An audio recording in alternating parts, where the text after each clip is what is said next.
In the letter to the Ephesians, St. Paul says, "Be filled with the Holy Spirit.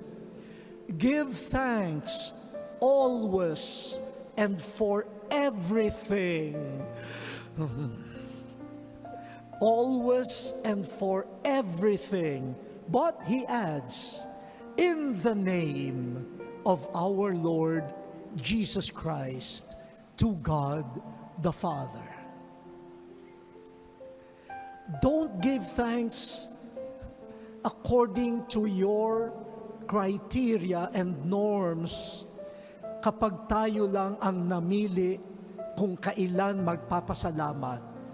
Siguro mas maraming reklamo kaysa pasalamat. Pero ang sabi ni San Pablo, magpasalamat sa ngalan ni Jesus, hindi sa pangalan natin.